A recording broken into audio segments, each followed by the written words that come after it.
Hi, welcome or welcome back. This is Lakeside Quilt Making Arts, and I am Dawn at the lake. First, let me start off saying just thank you to everybody who's been subscribing of late. It's kind of a shock and a great surprise to me because I kind of feel like the channel's been on life support. Excuse me, while I open up a can of some carbonated caffeine. I'm in need of it. I've been burning all the candles at all the ends, not just two ends, but all the ends, and being very physical. And you might be shocked if you remember back in I think it was my last video, where I talked about my high-rise table that I put in, my tabletop that I put into my work surface, that I had to raise it up because of the surgery I had. Bending down is not my friend. Looking down is not my friend. Well, that's true still, but I've been able to do gross movement activities. Like I've been out in the yard. I set out lumber and blocks and stuff like that yesterday and did it fairly well. Yeah, it made me tired, but it would have made anybody tired. It's just incredible how I can do one thing one day and not do something more simple. But what I'm trying to get to is that I've had a lot of distractions besides the surgery. I had to sell a duplex and get it cleaned out and all those different things. And that took me away from doing the channel the way I wanted to. I had to have surgery, had to travel for that. My son is in town, and this is a surprise to me. And that's what's been distracting me now. Not so much just the surgery recovery and those hiccups of figuring out how to be able to work without being able to look down. But I also have someone else in my home, and he's staying here long enough for us to put a fish pond in, which was not on my radar at all. I'm having fun with it though, and I'm loving working with my son on these things. But it's taken me out of the studio, and it's taken every bit of the brain power that I have to learn alongside him. Well, that's a false statement. I don't learn alongside him. He's leaps and bounds above any knowledge base I'll ever have in my life. And he can communicate about it much faster than I can consume it. So it takes all I've got to keep up.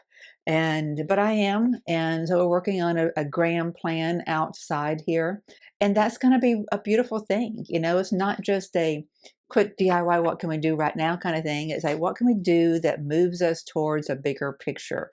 And that's kind of in keeping with what this channel is all about. This channel is about moving the needle every day. Don't get overwhelmed. If you are overwhelmed, don't let that keep you from making progress, because that's when you're moving backwards. So I have just a little bit of time today. He's out of the house, so I get to do some audio on camera and talk to you guys at full volume and be in the space and feel like I'm not disturbing him. And so I'm going to move the needle where I can. But last night he was gone too, and I wasn't able to be in the studio. That's okay. I had to get laundry done and I had to rest because I had been moving blocks and lumber. So my friends, keep the needle moving. That's all I'm saying. It is a good thing. What are we going to be working on today? Today, we're continuing to work on Pick-A-Petal, because as distracted and as scattered as I am, I cannot possibly get back to my other two big sew-alongs. I just can't possibly do that. On this design wall that I can see off to my left is the Motor Blockheads block of the month. And then just behind my sewing machine is the first two blocks for the Piece and Quilt Sampler with Susan Aki and Lisa Alexander. I can't wait to get back to both of those. I can't wait to get back to my unicorn quilt. I can't wait to get back to my Mars quilt. And I can't wait to start some art quilts. I'm so excited about doing those. But all I can do right now is all I can do, and that's all you can do too. So I'm here to make you feel better. And somehow or another, in the middle of all of this craziness of my summer, you guys have stuck with me, and I just want to say thank you so very much. Thank you. It has meant the world to me. Where are we on the Pick-A-Petal? I am working on this column right here. I don't have them all put up. Let me see if I can't put that other one up. Where is it? Here it is. Oh, hey. I need your help on something. I'm going to open up a little box here in a second. And then look what I bought. This was on top of my blocks. This is why I couldn't see them readily. I got some sandpaper. I got, what is this, a wet dry 600. And so I'm going to try this out today when we're using our templates and trying to keep the fabric from moving about. I am excited to give this a go. I've seen everybody else use it. You know, you glue this down to a hard surface so you can move it about, because clearly this would get raggedy edged pretty quickly. All right, so where are we? This is my block. Make sure that everything's stuck. I didn't use a lot of glue.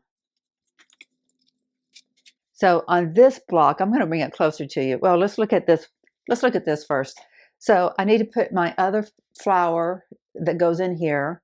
I need to fill in this block with its flowers, and then I need to do the embroidery for this one, and then they all need to be sewn down. I've got this apple sewn down, but nothing on over here has been sewn down.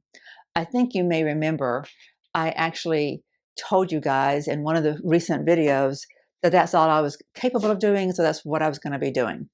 Well, I was giving myself way too much credit.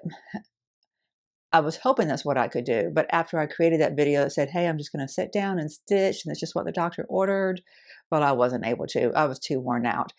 But it was the rest I needed, because that next day I felt dramatically better, and I've been getting better ever since. So this coming Friday will be 4 weeks past surgery. And again, it's not the surgery itself that's been a problem. It's been instabilities in my C5 to T2 area. All those first two ribs and the shoulders and those vertebrae have not been in alignment or inside their socket space.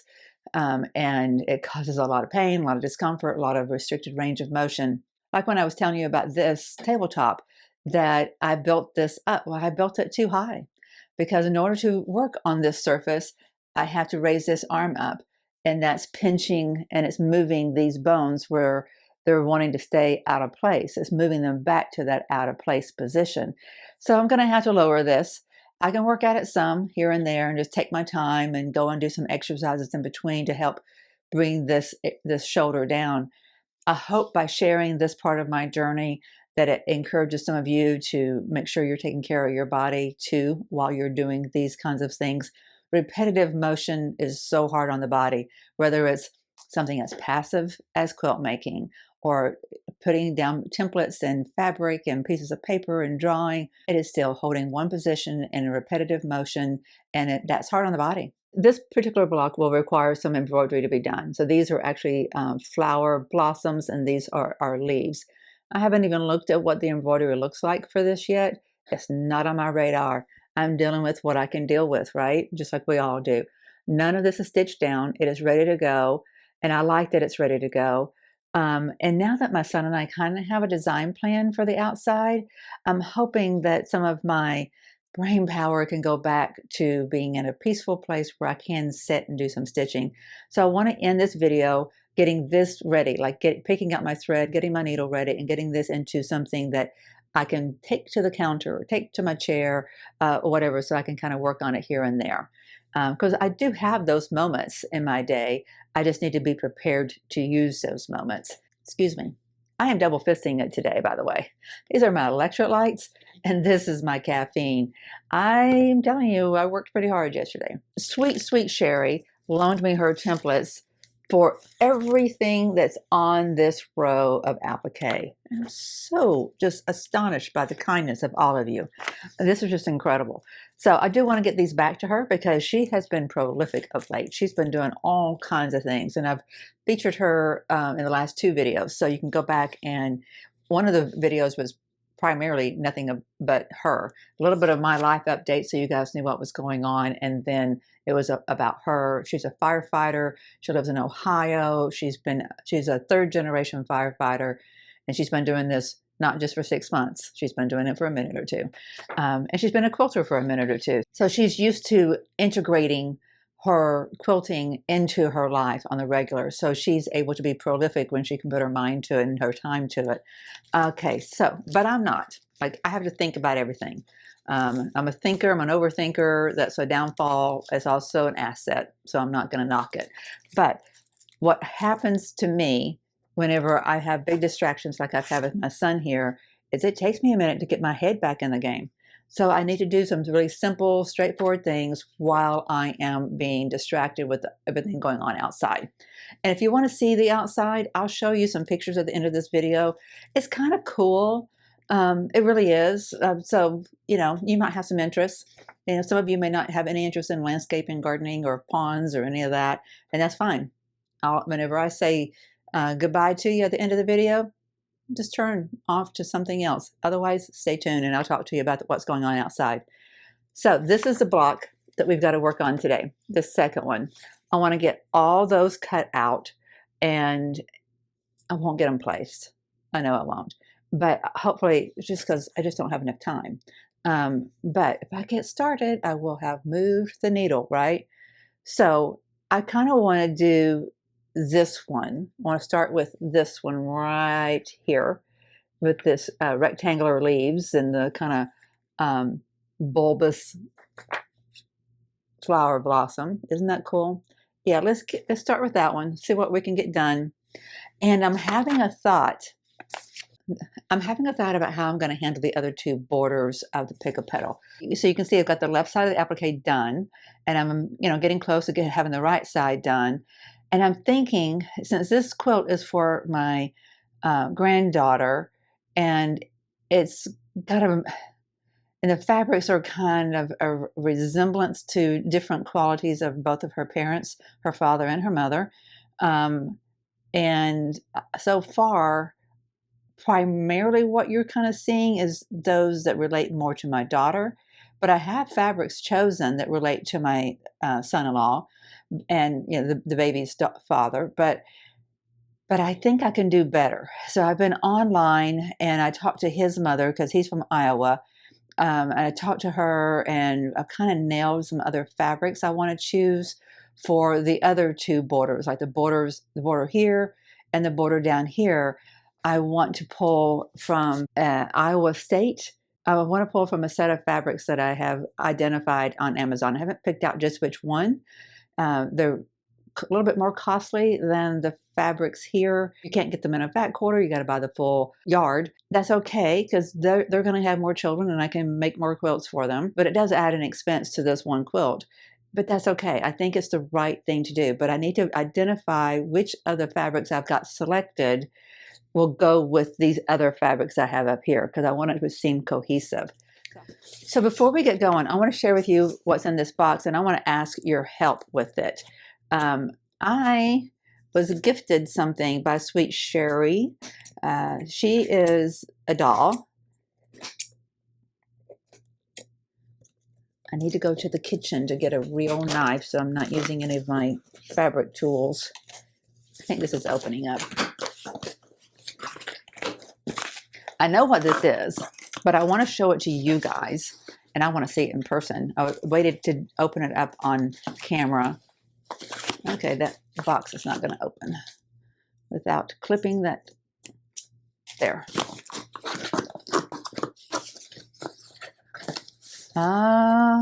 Okay. All right, we have a fabric panel. Oh, it's large. It's really large. Oh my goodness. Oh my goodness. Okay, let me plop it up here so you guys can really see it. And so I can see it. Oh my gosh. It's huge. All right. My head is spinning.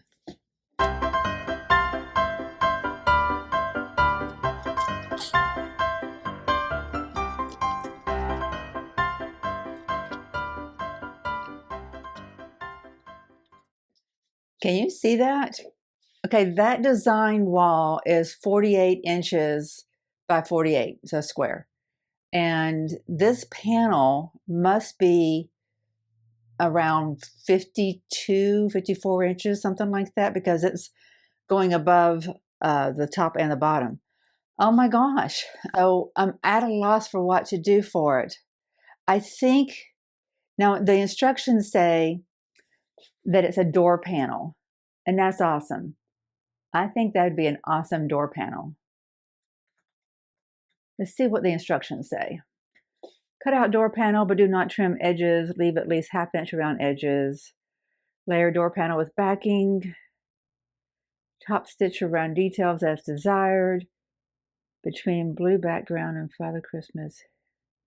They're suggesting that when you get it all stitched together that you can add things on top of it, like glitter or a boa for the fur. That's kind of fun.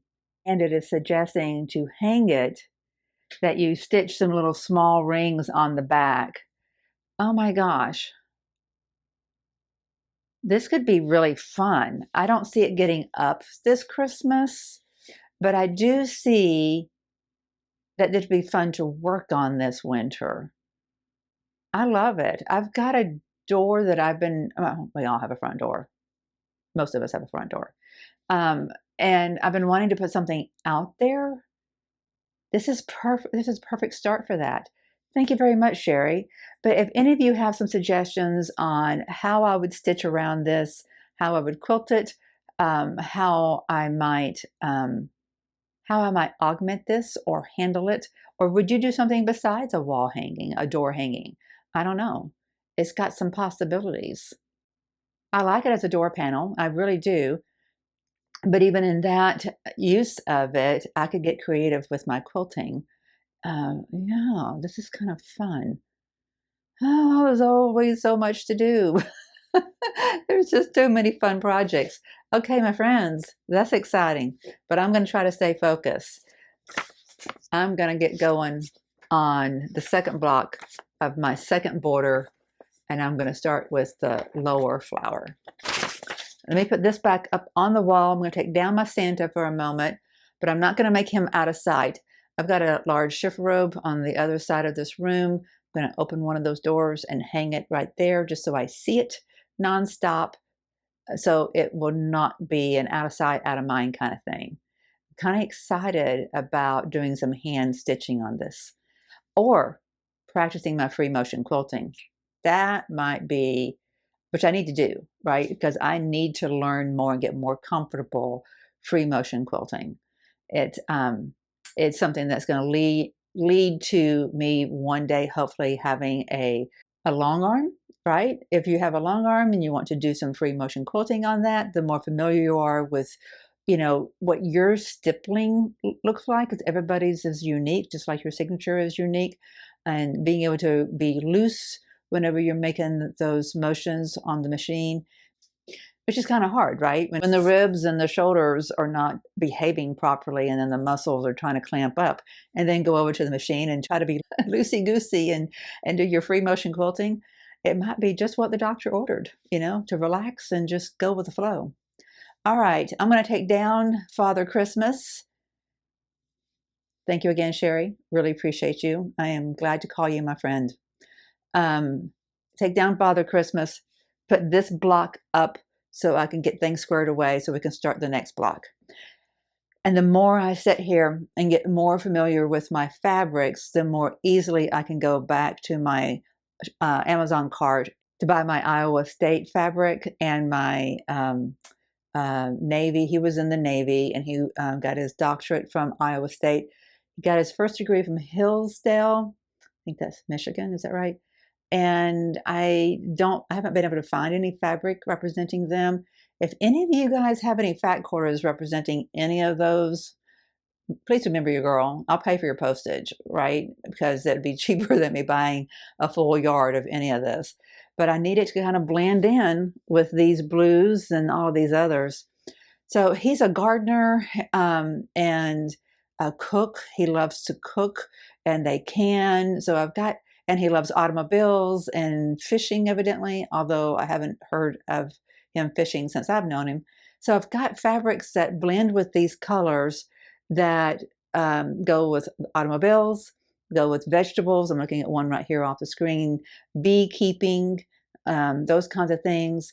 So I've got some things that represent him. I just need a little bit more that personalizes it for him. And I really think I need to acquire those before I get to the top and bottom borders. Okay, we're going to take down Father Christmas. It's time to go. It's not Christmas yet. You need to go away and stare at me from the other side of the room. Oop. Inspiration will hit.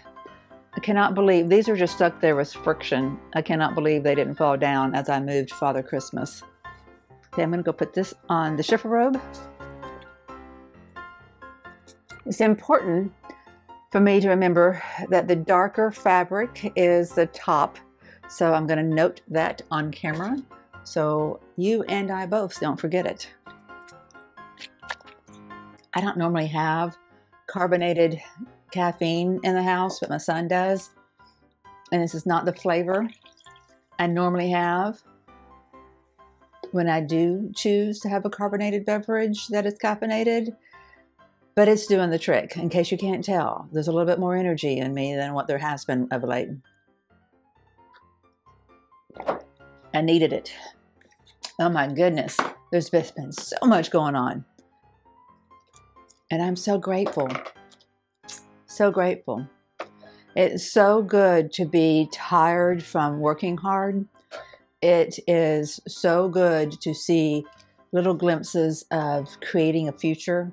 It's just one of those things that you have to go through some limitations and some periods of time when you think that you might not ever be able to do things again, for you to really appreciate what it's like to go out and work hard in the yard. I may still be very modified in how I handle things. I just took the lid off this. There it is. I may be very modified still in how I do things, and I may be very limited in the number of things I can do and how many times I can do it, but I can do stuff. I can walk around, I can drive, you know, this is awesome, and I'm so grateful. And I can do this YouTube channel with you guys. I'm so excited to be here with you. It's just, that's where my real energy is coming from. It's not all from the caffeine. All right, what are we going to do here? First things first, let's pick out our templates. So for this one, we need our round, a round disc. And then I wonder if this is it. Is it like that? I think it is. So to create that, the petals are one piece. That's clever. Just seeing it done on this drawing, I would have done those as individuals, but this is so much smarter. It's like they know what they're doing or something. Okay, where's my other one? So this one is used twice. There's not another one. I thought it was different shape. Okay, so that's twice. And then this is my leaf, and it's used twice, and then I just have a stem. This should not be too hard. I should be able to get this done. Let's see. Okay, I'm putting her templates. I'm keeping them in the bag that she sent them in so that I don't lose track of them. I think it's a huge, wonderful gift that she has blessed me with, and I don't want to disrespect that by losing one of them. Don't want to be one of those people, right? Don't want to be one of those people. I put a short up. You guys may have seen it. It was all about the tools I was using to hold my template and my fabric and to roll the fabric. And I want to just kind of focus on those for just a minute here. Let's see. See how that's got a rolled edge to it? It's nothing sharp. And even the tip is not sharp, but it comes to a point. And so that's good for rolling the fabric over. So it rolls the fabric over to the template. This is a pecan picker. I don't think these are too dissimilar from the Applique tools that I've seen advertised. So nothing against someone making a living off selling great tools. I strongly believe in great tools, but we have to pick where we are spending our money. And there are sometimes things you can find around your home that will serve you just as well, if not better even. I think I have more dexterity using these tools because they're shorter and I can kind of rest my hands down nearby or not. They're still long enough. I don't have to rest my hands down, but I feel like I have more control because my fingers are going to be closer to the fabric if I choose to. And there's not a lot of extra tool up above. I don't know why the Applique tools are so long. That doesn't work for me. And these I already owned. So again, this is a pecan picker. I haven't found a use for that tip of it. Maybe it does. I don't know. Maybe it's just kind of a pressing tool. But this is a cuticle manicure tool. And this right here I have found to be very, very helpful. See how it is forked? See how the tip is forked and it's curved down? It is great for holding the fabric at the very edge of the template. And so that you can hold that template and the fabric and then come over with this tool and roll that fabric on top of it. This secures the edge of your template while you're rolling the fabric, and it's a great little combo.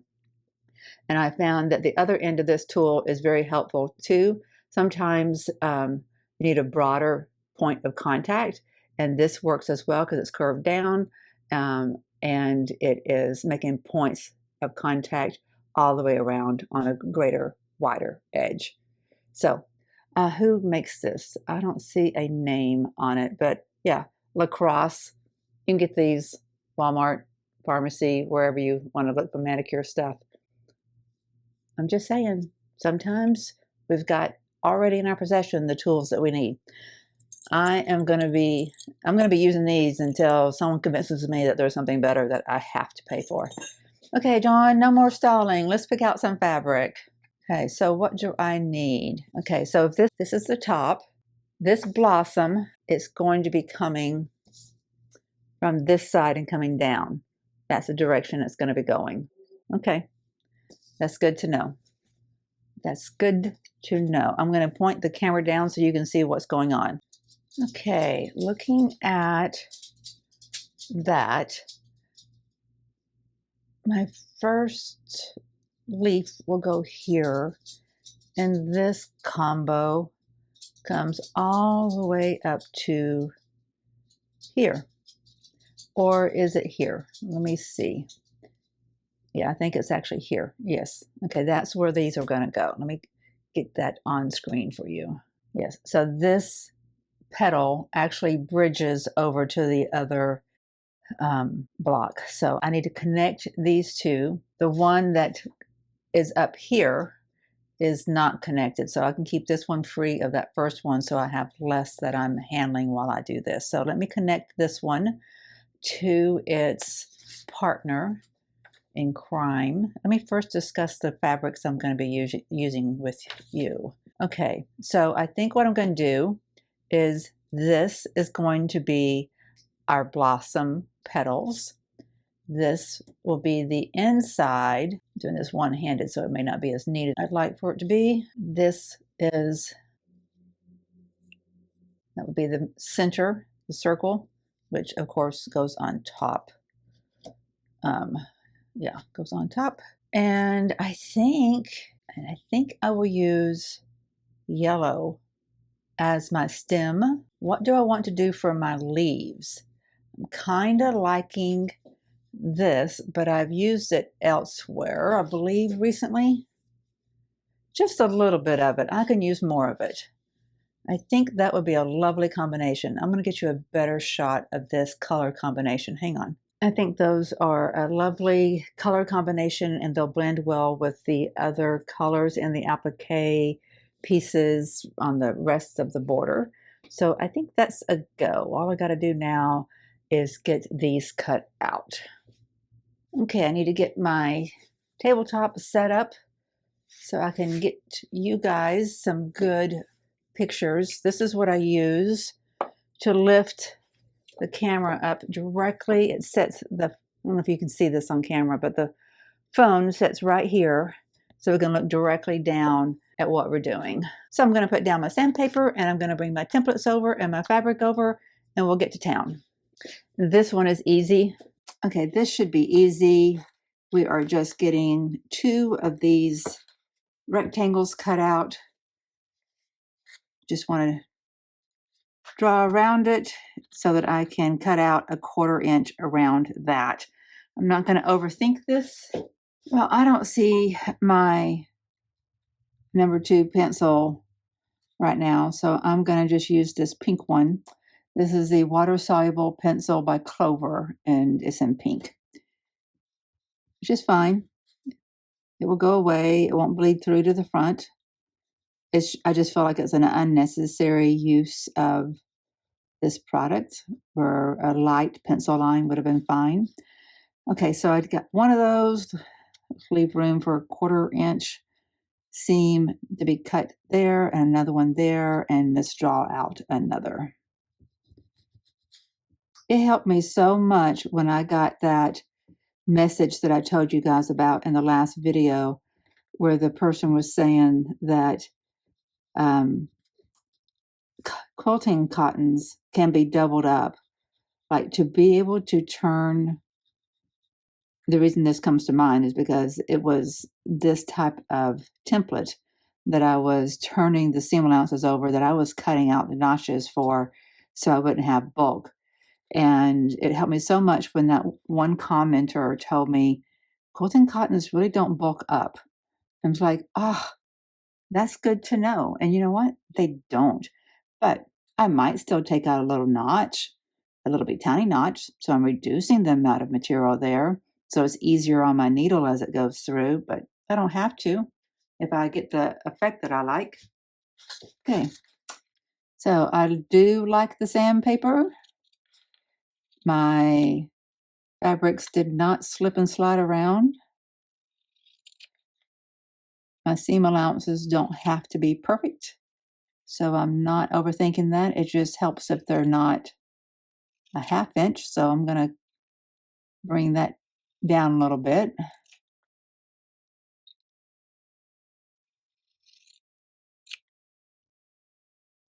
That one could be a little closer too.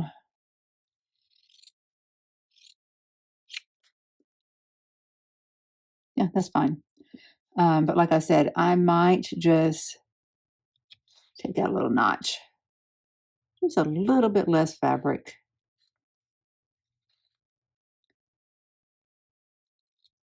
Going under. You don't want to go too far.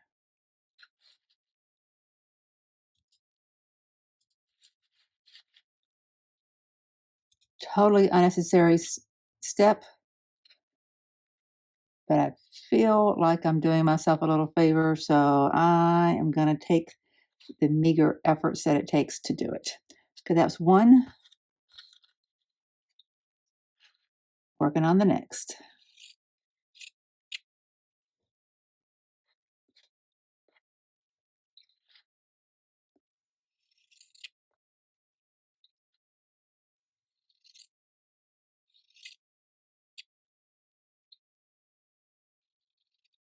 So, our little Betsy Ross, who's coming to live with me in about 3 more weeks, because she should be, now, how old is she now? Gosh, I can't remember if she's 4 or 5 weeks old now, but today is one of her week-old birthdays. My joke is that Betsy Ross is coming to be the studio boss. And since Miss Ruby Sue is such a good sleeper and dreams in her sleep, my joke is that she is dreaming about all of you. It kind of rhymes. Ruby Sue dreams of you. Betsy Ross is ready to be the studio boss. It's going to be my little mascots, my little friends, companions. Help me take care of the fish that we're putting into this fish pond, and be there for all the things that go on in life. All right, we got 2 leaves ready. I'm going to dump this trash, putting this in my basket, and this is trash. Yeah, I'm going to have to glue this down to something. If you have recommendations on how you glued this down, like did you just do a spray adhesive, or what did you do? Because this was great. No slipping and sliding. That's fantastic. And we're going to use this one for our center of our bloom. Let's get a flower in the middle of that bloom. Wonder if I'm going to be able to see this. I think so. It is so nice to be able to go around that template and that fabric stay put. I should have done this a long time ago. Yeah, I can see that well enough. It's pink on pink.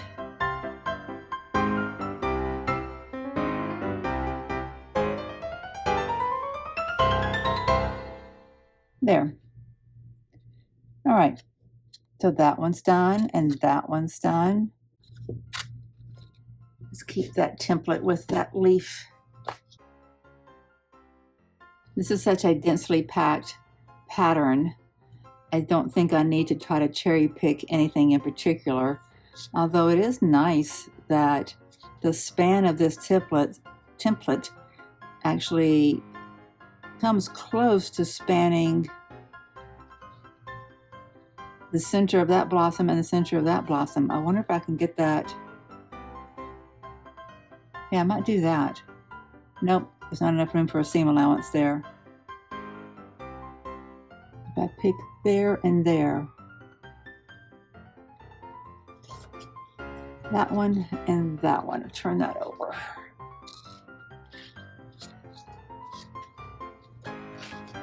Turn my template over so I have the same look that I was looking at on the other side, keeping the dark circle in the middle of the radius there. It should be cute. We'll see. I have found that doing stuff like this leaves you time to think.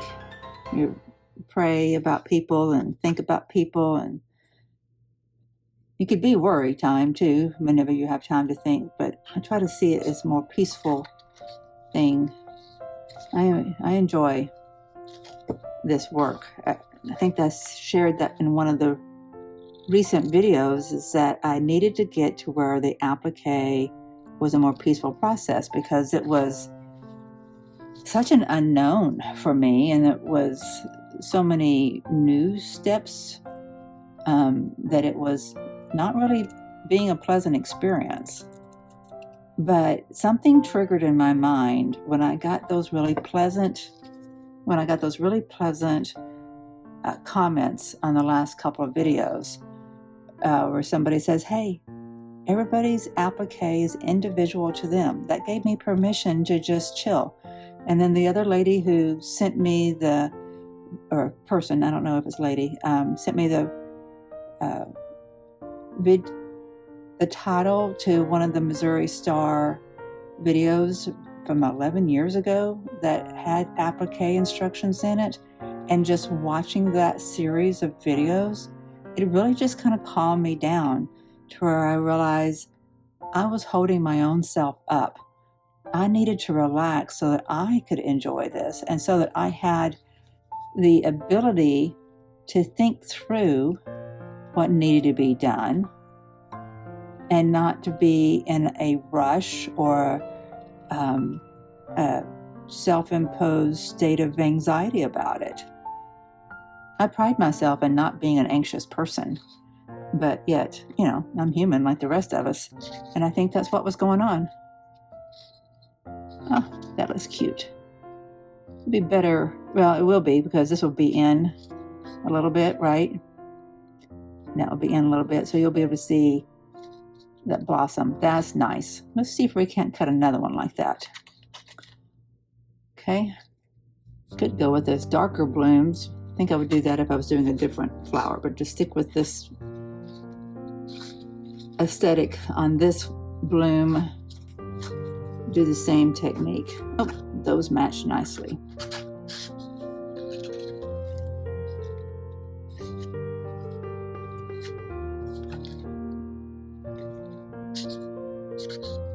Sandpaper trick is awesome.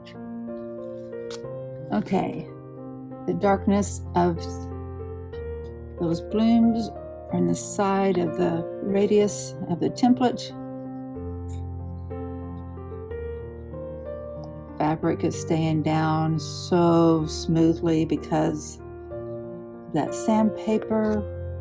I think it was wise to get a high grit number so that it's not too unpleasant to touch. You know, I wouldn't want to be draping my knuckles across it on the regular, but it's still, you know, it's not uncomfortable, but it has enough grip to hold the fabric.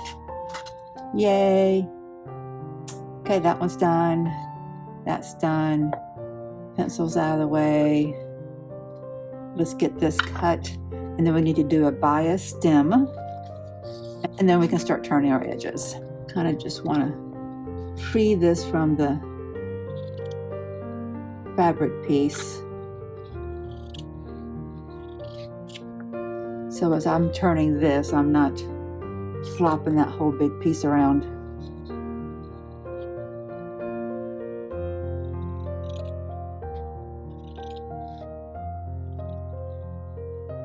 So the fish pond, for those of you who are interested, is at this point just going to be a goldfish pond. It's a temporary pond that may be a temporary for 1 year, 2, 3, 5 years. I don't know.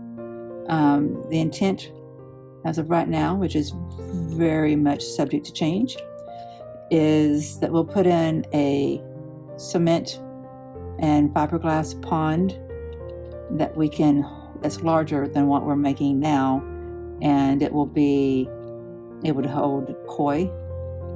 But we're going fairly large on this goldfish pond. I think it's 2,500 gallons. So it's basically a 16-foot square with a square notch taken out of a an 8 by 6 foot square. Oh, sorry, an 8 foot by 6 foot rectangle taken out of the bottom end of it, because we want the eventual pond to arc, and so we're doing an L shape on this one since we're using wood to construct it. Okay, I think we have all of our template pieces used here. Move all this out of the way. Oops, didn't mean to dump my debris. Okay, let's see, how long do we need this one to be? That's not a good measuring tool. Yeah, so about 3.5 inches. So I'm going to go a little bit larger than 3.5, and then I will shape it. I don't have to turn, well, hang on, yeah. I don't have to turn the bottom or the top, because the top is going to be underneath this fabric, and this one is going to get caught up here. So that's good. It's going to get caught up in the seam, I mean. So I just need to cut a 3.5 inch piece of fabric on the diagonal so I can have a little bit of an arc to it. And since I'm working right here and the phone is all set up right here, I'm just going to do this right here and cut it with my scissors so I don't have to move my camera and all that. Sorry, this is how you do this, Dawn. Okay. Should really do this on the back side so I can see my mark. There's nothing on the front of this that I am trying to keep track of and make sure I include, because it's all the same thing. It's just a beehive. Yep. Okay.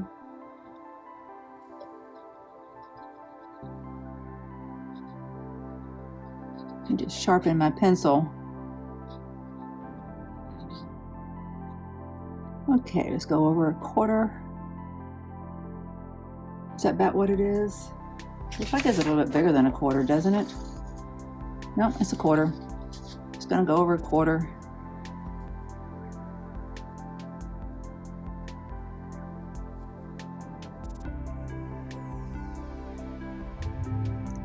So we thought about so many different ideas on our outdoor work that we're doing, so many.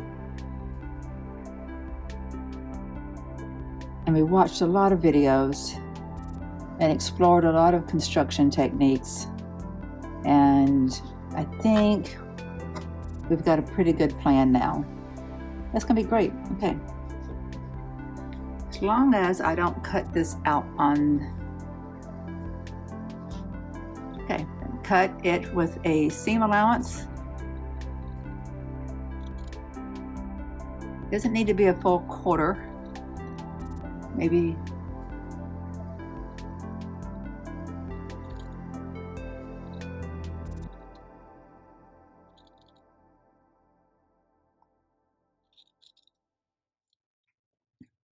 doesn't need to be really a full quarter, because I need, if this is only a 1/4 inch, I don't need it to go all the way over to that far side.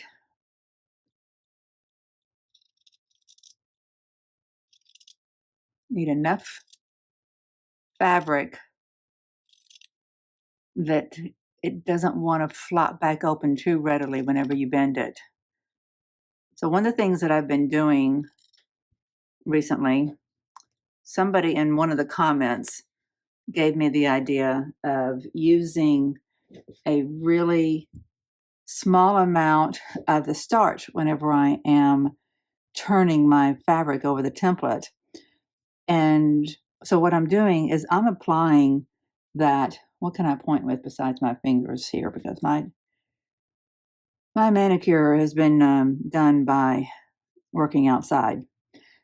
Okay, so I don't know how well you can see it, but there's a pink line right here and a pink line right here, and that represents our seam allowance. Okay, so if I want to come in and put my starch right on that line, because that's what needs to bend. I don't have to put starch all the way out here, because that point right there where it's bending is where I want the fold to be. And that's where I need to make it behave. If that spot right over there on the edge creases good, then this is going to lay down. That's not a problem. So to keep things controlled so you don't have a starchy mess all over the place, I have gotten an eyeliner, which is a thinner brush, and I use just a little bitty bit, and I put it right there. And then I'm using that. And then I'm using my pecan picker to roll that edge over. It's so good for that. I'm telling you guys, if you have any of these in any of your drawers, you might want to go try it out. Go get it and try it out. Okay, so that's done. That's done. All of our pieces are ready. Yay! So I told you I was going to put this, how's it go? I was going to make sure that I got this block added to the rest of them. So I'm going to do that really quickly before I forget which direction it goes. And I don't want to make any mistake about my placement of my applique pieces. So it's best if I know that I needed to have this sewn together from the beginning.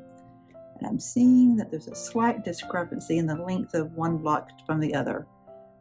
I'm not too bent out of shape about that. What I'm going to do is make sure that my seams are as closely lined up as possible. Yep, that's good enough. Good enough. I knew that I was getting better at making some of my log cabins when I was making them than what I was initially, because I was still getting used to this new machine. I was quite frustrated that I didn't have my 1/4 inch already figured out on this machine. And of course, like everything else, I realized I was my own problem. So I'm just going to do a quick little stitching here and get this sewn together. And then I'm probably going to end this video, because the little bit of looking down that I did already is bothering me. And so it's important for me to pace myself. I've already talked about that, talked it to death. But it's going to be important that I get my tabletop angled so that I'm not having to look down. So I think when I get my shorter pieces of wood, because I think I have a 1x8 on there, and if I get a 1x4, which is really just a 1x3.5, and then I cut that board on a diagonal, then that will put my board on a diagonal. And it'll be a static position. It won't be flexible, but I won't have to hinge it either. I don't know. We're just going to have to figure this out. I may have I may have to have a variety of different tabletops that I pull out at different times, some that are angled, some that are flat, some are high, some that are low. Just keep a stack of them and cycle between them. I don't know. But I know that I will keep on moving the needle. Let's move the needle right here real quick on the sewing machine. Be right back.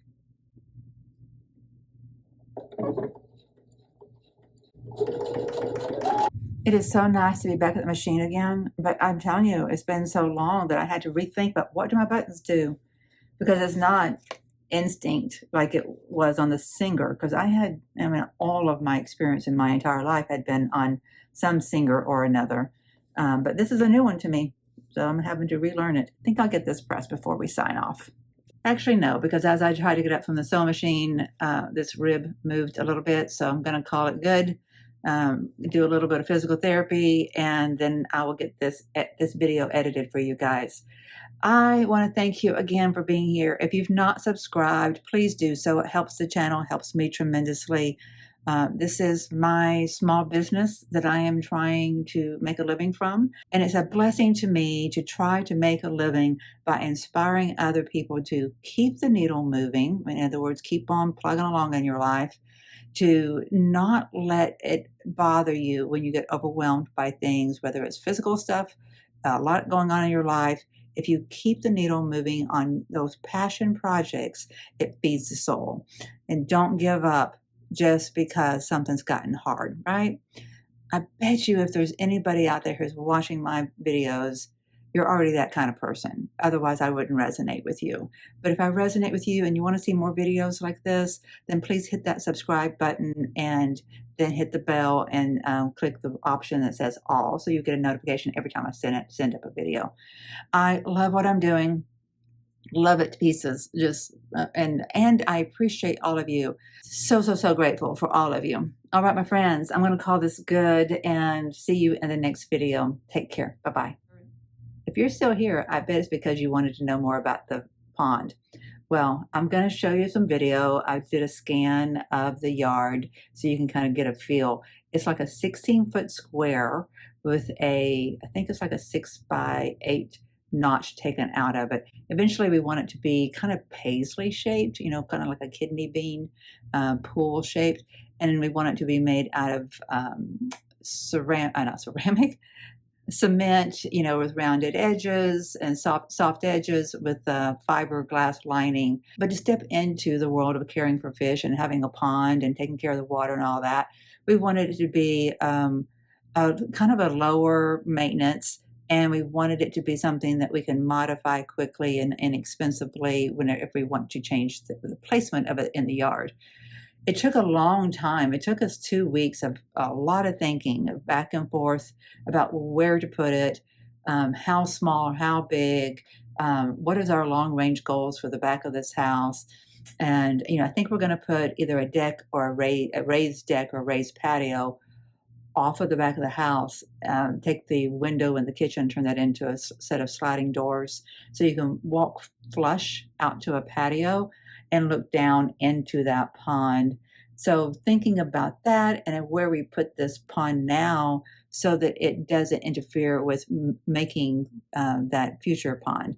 And then where do we put those fish whenever we're making that future pond? Just thinking through all these different things.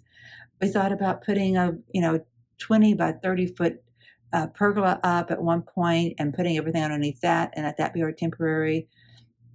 And we were really sold on that, and then we realized I don't think it really helps with our line of sight from the living room down towards the lake.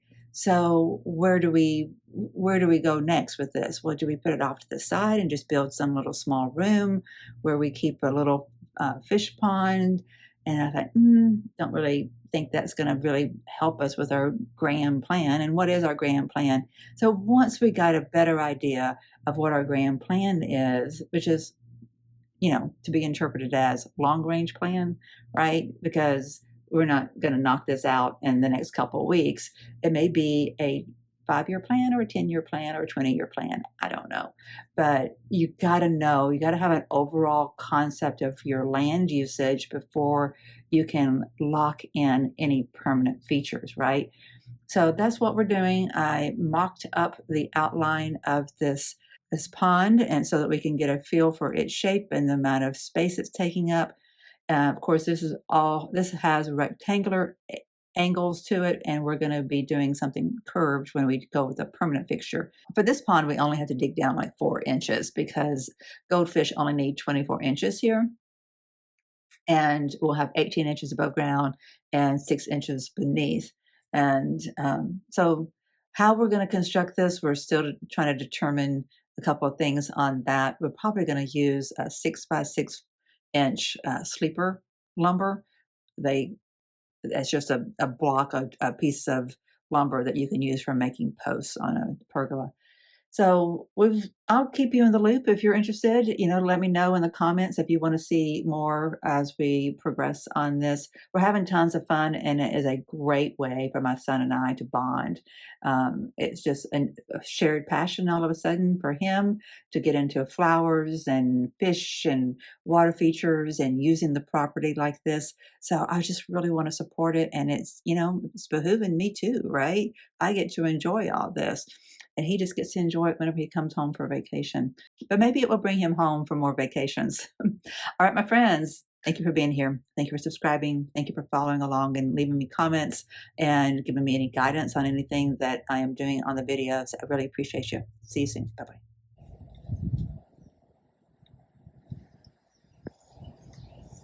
You can see I'm a believer in the no-dig method. Put down cardboard, and I just put down mulch on top. This is just pine bark mulch. You can see the milk crate, 2 there, another one there, and then that garden hose container there. Those mark out where we were thinking about putting a gazebo and putting mosquito netting around it and letting that just be where we put a temporary fish pond and a chair for me so I can be outside without mosquitoes in the dusk of the day. But we decided not to do that when we committed to what our long-range plan is. Right now, everything is congested onto this patio, so it's kind of out of, not everything, but it's working towards that. We'll get more things out of our way. So that's what we decided. That's going to be our shape. We want it to be a paisley shape that curves out, goes out a little bit further and curves back around, so that from this gate up here and from that line of sight, as well as the kitchen and the living room where I'm standing off of now, nothing impedes and only accents the line of sight that goes to the lake. Having a blast. Hope you guys are enjoying little clips of building a future pond. It's kind of cool. We got this whiskey barrel to put the lotus in. We're going to put some mosquito tablets inside of this so that we don't have mosquitoes. I think we may have waited too long. I don't know, but mosquito tablets are coming. This is a report back to you guys on the zinnias that I planted this Sunday before I left on Monday to go to surgery.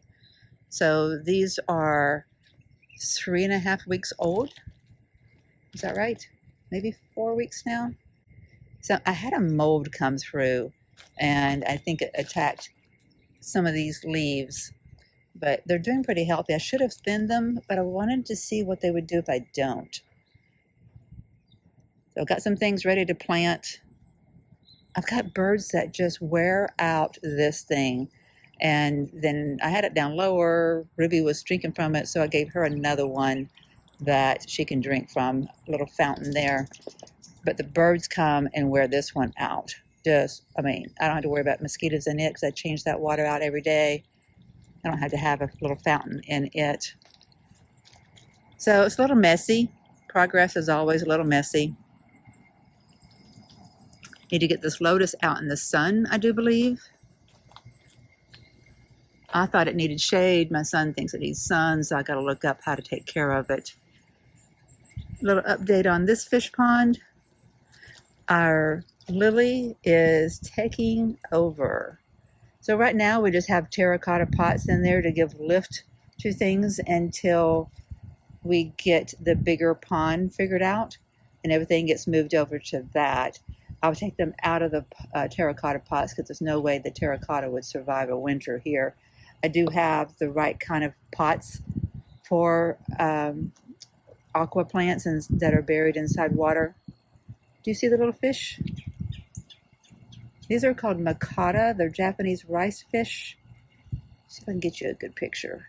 This lily, I'm telling you, is loving its life. It's going to take over this whole little pond. This is a 150-gallon pond. The fish disappear when they see me coming, but they're pretty active, which is a good thing.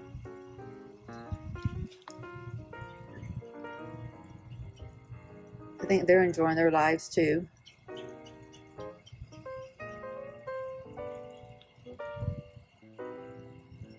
It's nice to have water features in the yard, to have life going on the patio, even though it's not truly a patio yet, but it will be. So one day that window will get turned into either French doors or sliding glass door, and that will be the new level of the patio, and it will come all the way out and curve around the pond. One step at a time, one day at a time. We're moving the needle out here as well as in the studio. That's the name of the game. It's the name of this channel. Well, no, it's not the name of this channel, but you know what I mean. It's what we're doing on this channel, moving the needle. See you soon.